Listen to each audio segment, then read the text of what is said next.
Settle down na po muna tayo, maupo na tayo, mag-umpisa po tayo ng ating pong Bible study. No?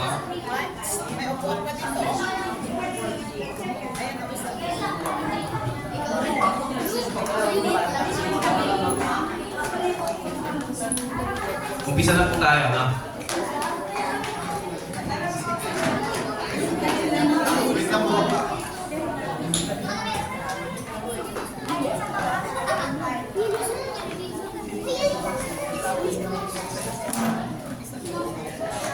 Hello, good morning! Good morning!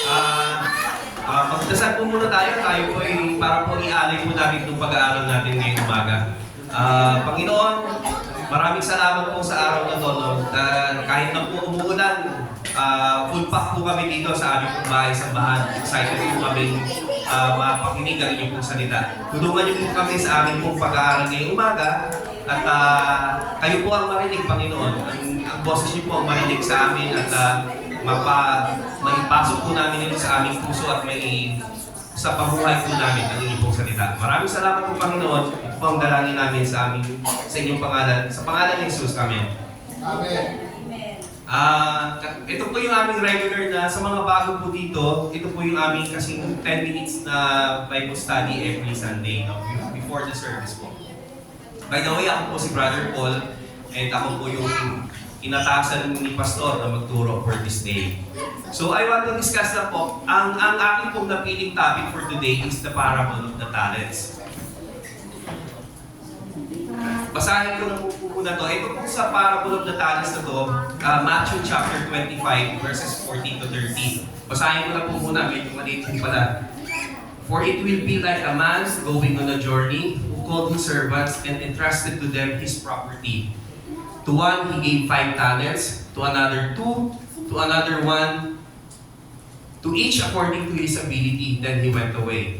He who had received the 5 talents went at once and traded with them, and he made 5 talents more. So also he who had 2 talents made 2 talents more. But he who had received 1 talent went and dug in the ground and hid his master's money.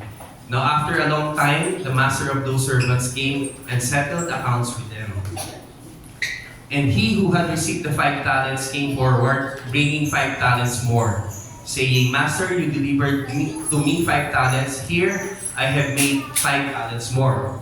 His master said to him, Well done, good and faithful servant. You have been faithful over a little. I will set you over much. Enter into the joy of your master. And he also who had 2 talents came forward, saying, Master, you delivered to me 2 talents. Here I have made 2 talents more. His master said to him, Well done, good and faithful servant. You have been faithful over a little. I will set you over much. Enter into the joy of the master. He also who had received 1 talent came forward, saying, Master, I knew you to be a hard man, reaping where you did not sow, and gathering what you scattered, where you scattered no seed. So I was afraid and went and hid your talent in the ground. Here you have what is yours. But his master answered him, You wicked and slothful servant. You knew that I reap where I have not sown, and gather where I scattered no seed. Then you ought to have invested my money with the bankers, and at my coming I should have received what was my own with interest. So take the talent from him and give it to him who has 10 talents. For to everyone who has will more be given, and he will be an abundance. But from the one who has not, even what he has will be taken away. And cast the worthless servant into the outer darkness. In that place there will be weeping and gnashing of teeth. Ito pong pagtuturo po na to ng ating pong Panginoong Hesus, ito po ay kasama po sa kanya pong mga pagtuturo na mga tawagin ay Olivet Discourse. No? It started po sa chapter 24 ng Mateo hanggang chapter 25. Okay? Kaya po Olivet Discourse kasi po ito ay ginawa ng ang pagtuturo ito, ginawa po ng ating Panginoon sa Mount of Olives. Familiar po siguro tayo sa Mount of Olives. Ito po yung kung saan po pinagkalumulo ang ating Panginoong Hesus, di ba? Doon po siya hinuli. So this happened Ito pong pagtuturo na to nangyari a few days before crucifixion. Ang mga laman po nito mga pagtuturo dito po sa Olivet Discourse ay tungkol po sa mga propesiya, no? Mula po sa pagbagsak ng Jerusalem, no? Hanggang po sa second coming. So ito po yung content ng chapter 24 and 25 ng Mateo. Ang emphasis po ng pagtuturong ito na sana po ito ay matouch natin today ay tungkol po sa judgment, stewardship, preparedness, at saka po yung ating pong accountability. No? Sabi po sa verse 15, to one he gave 5 talents, to another 2, another 1, to each according to his ability. Then he went away. Binibigyan po tayo, ang ating pong Diyos, bibigyan po tayo, depende po sa ating pong kakayanan. At doon po sa ibibigay niya sa atin, meron po siyang ini-expect, no? Meron po siyang standard na siniset based on the capacity natin, yung kapabilidad natin na ibalik yung po kanyang, para po itong investment niya sa atin no? Nabibigyan niya tayo ng gift, pero alam niya na ito yung dapat mo maibalik sa kanya, no? Sabi po sa verse 21, his master said to him, well done, good and faithful servant. You have been faithful over a little. I will set you over much. Enter into the joy of your master. Ito lang po, nung binabasa ko po kasi ito, kaya po hindi siya ginamit ko dito kasi because of the word talent, no? Pero po ang talent po kasi dito na ibig sabihin ay ito po ay unit of measure, no? Na ginagamit po sa ginto, no? Pero sa application natin kasi it can be yung talent natin, no? Yung mga binigay sa atin ng Panginoon. Pero for this, no? Ang sabi po kasi dito, you have been faithful over a little. So tinignan mo ano ba yung talent, no? Ang talent po, ang original word niya sa Greek daw ay talanton, no? Ang talent daw po is equivalent to 26 kilos, no? One talent is equivalent to 26 kilos. Just imagine po na ang sabi ni God, little lang, no? Yung 26 kilos na one talent, little, parang tingnan po natin, gano'ng kadami yan. One talent, 26 kilos. Tinitingnan ko po ito, ang isang kilo po pala ng ginto ay 62,900 as of noong July 17, check ko po siya, no? So, ibig sabihin po, ang isang kilo pa lang ng ginto, 3.3 million na, 3.4 million, no? Paano pa yung one talent? Yung one talent, ibig sabihin pala ng 88 million, no? Yung binigay niya ng 2 talents, binigyan pala niya ng 176 million. Yung 5 talents, binigyan niya halos kalahating bilyon. Pero sabi ni God, little daw yun, ano? Paano pa yun nag-aantay sa akin na reward niya, no? Gusto ko lang pong i-highlight yun na yung mga Hindi ko, malakang po natin natin sa Panginoon.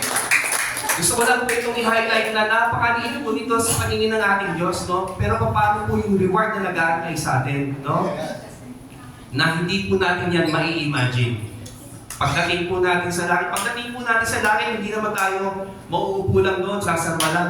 We will continue to work, no? Because God is a working God. Ano po? Kasama po tayong magtatrabaho, kasama po ng ating Panginoon. Ito po sabi po sa verse 30, cast the worthless servant into the outer darkness. In that place there will be weeping and gnashing of teeth. Ang sabi po dito, wicked and lazy will be punished, no? Yung wicked, alam po natin ito, talagang ito yung mga masasamang tao. Wala po ibang kalalagyan ito kundi doon po sa lugar na mainit, ano? Pero meron po dito pinamigit about lazy, no? Ito pong lazy, ang kasalanan po kasi hindi lamang po ito yung ginagawa natin. Ang kasalanan po yung hindi rin natin ginagawa. Sin of omission. Ano po? Tama, Pastor, ano? No? So, ang sabi ni God, tapos na yun Ang sabi ni God, dadating siya, no? At yung mga, after po nitong parable na ito, dito po sa chapter 25, una po kasi dito is the parable of the 10 virgins, and then kasunod po itong parable of the 10 talents. Pagkatapos po nitong, parable of the talents. Pagkatapos po nitong parable of the talents, comes immediately po yung parable of the goats and the sheep o yung pong tawagin final judgment. Ang nakalagay po dito, ang ating pong Panginoon ay babalik ulit, no? At haharap sa Kanya lahat ng bansa. At ano po mangyayari, no? Ang gagawin po ng ating Panginoon, ihiwalay niya ang mga goat sa sheep, no? Yung mga sheep, papapasukin niya sa Kanyang kaharian. Yung mga goat, ito yung tatawagin niya ng worthless. At kayo mga worthless na mga goat, dadalhin niya po sa impyerno, no? At, hindi ba kayo nagtataka bakit goat, ano? Goat, nakakita na ba kayo ng kambing na pumatay ng tao? Hindi, no? Wala naman, no? Pero dito, lagi binabagay it's goat, no? Kasi po, ang goat, unang-una po ang goat, ito po ay hindi po ito masunurin, no? Napaka-stubborn po nito. Gumagawa lang po ito pagka gusto niya, no? Kaya po, ito po yung araw na paghuhukom, no? Dadating po ang ating Diyos. Sa palagay ko, sa muli niyang pagdating, hindi na po yung masama ang kanyang judge ito ang judgment na ibibigay niya para doon sa mga Kristiyano at sa mga nagpupunyaring Kristiyano, no?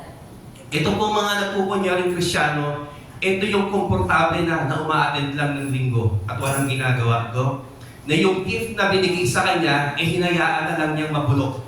Hinayaan na lang niyang nasa kanyang puso at isipan lang, hindi na niya na-share, no? Hindi po natin kasi pwedeng sabihin na mahirap lang tayo, no? Wala tayong gift, wala tayong talent, no? Walang binigay sa atin si God. Yung po mga kapitbahay natin, imbis na nakikipag-maripresa na lang tayo, yan po yung ating inaata sa atin na i-share ng salita ng Diyos. No? Kaya po every morning, imbis na makipag-chismisan siguro tayo, kausapin natin po sila at bigay po natin ang salita ng ating Diyos.